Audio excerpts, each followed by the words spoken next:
Halo kerabat lampion, kembali lagi bersama gua Aap Kopling.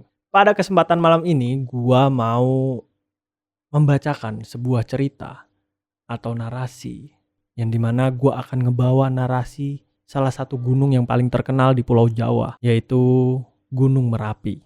Teman-teman yang punya cerita atau pengalaman spiritual tentang gunung ini silahkan komen di kolom komentar ya. Sebelum ke ceritanya, alangkah baiknya teman-teman siapin kopi dan cemilan. Karena cerita pada kali ini sangat-sangat menegangkan.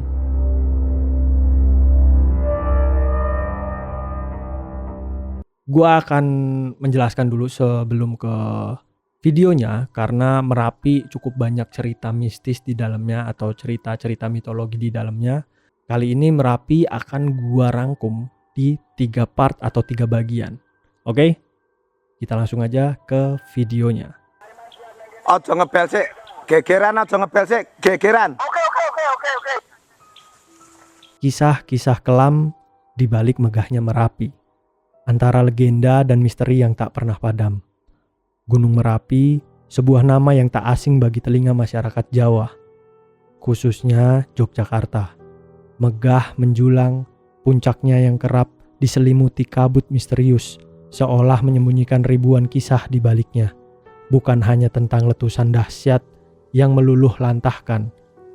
Merapi juga menyimpan narasi horor yang kental dengan legenda turun-temurun diceritakan oleh masyarakat setempat, menciptakan aura mistis yang tak pernah pudar.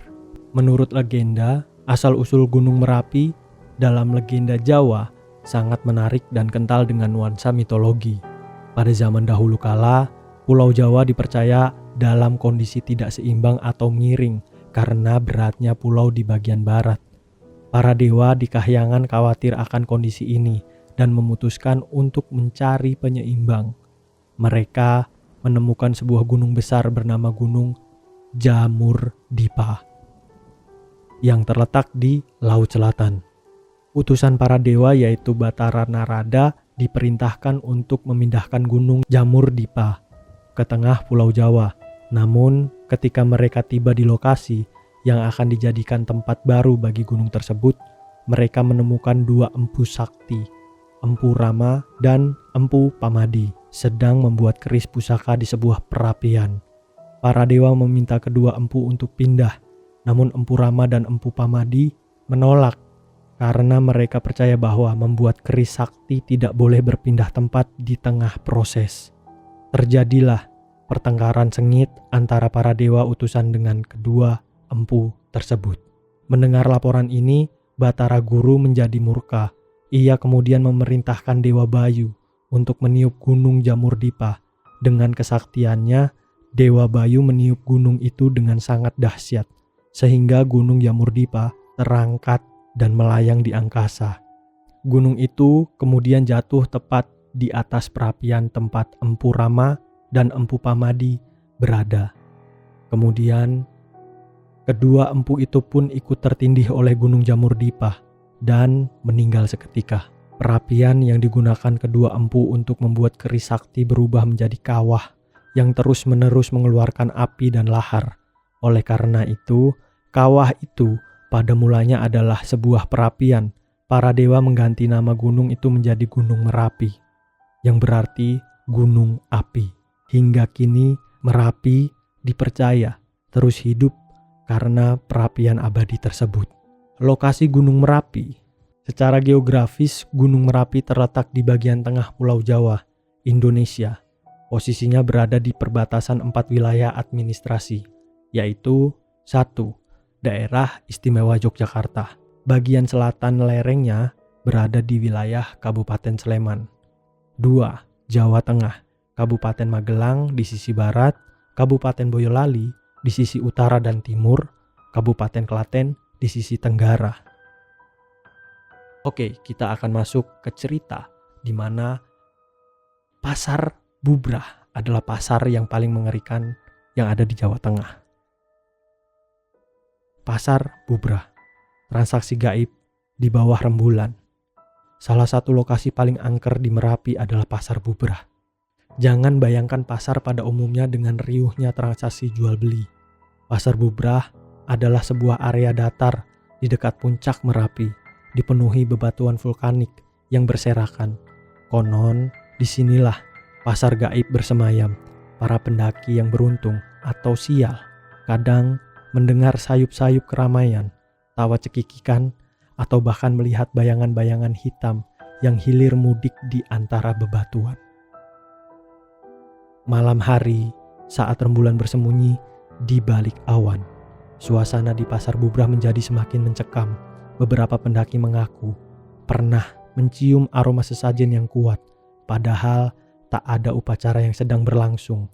Konon, jika seseorang mengambil salah satu batu dari Pasar Bubrah, ia akan mengalami kejadian aneh seperti disesatkan di jalur pendakian atau diganggu oleh penampakan tak kasat mata.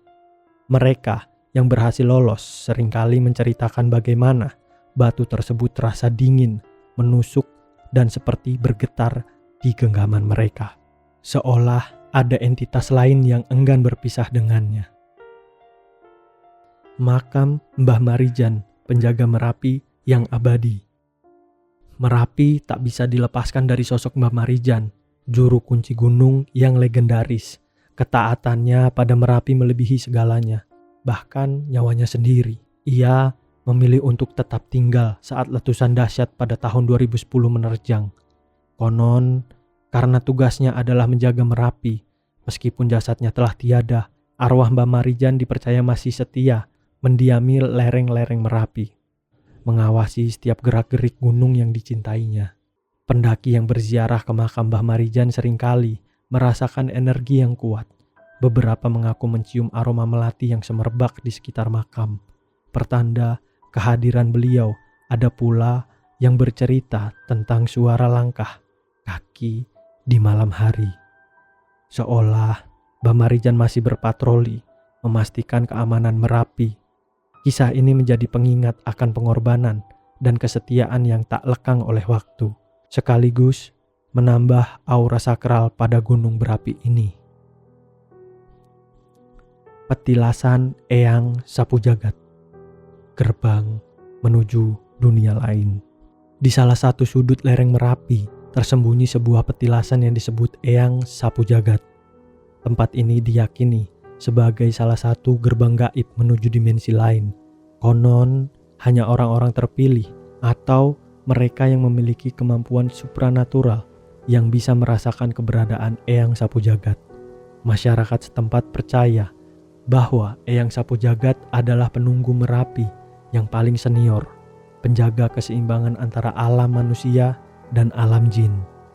Seringkali di petilasan ini terdengar suara gamelan sayup-sayup di malam hari, padahal tidak ada desa atau pemukiman di sekitar situ.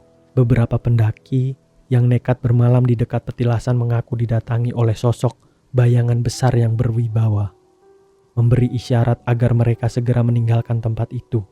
Konon, jika seseorang berniat buruk atau tidak menghormati Merapi, Eyang Sapu Jagat akan menunjukkan kemarahannya melalui gangguan-gangguan mistis yang bisa berakibat fatal. Merapi dengan segala keindahan dan keganasannya memang menyimpan segudang misteri yang tak terpecahkan. Kisah-kisah horor dan legenda yang menyelimuti bukan sekedar bualan, melainkan bagian dari kearifan lokal yang mengajarkan kita untuk selalu menghormati alam.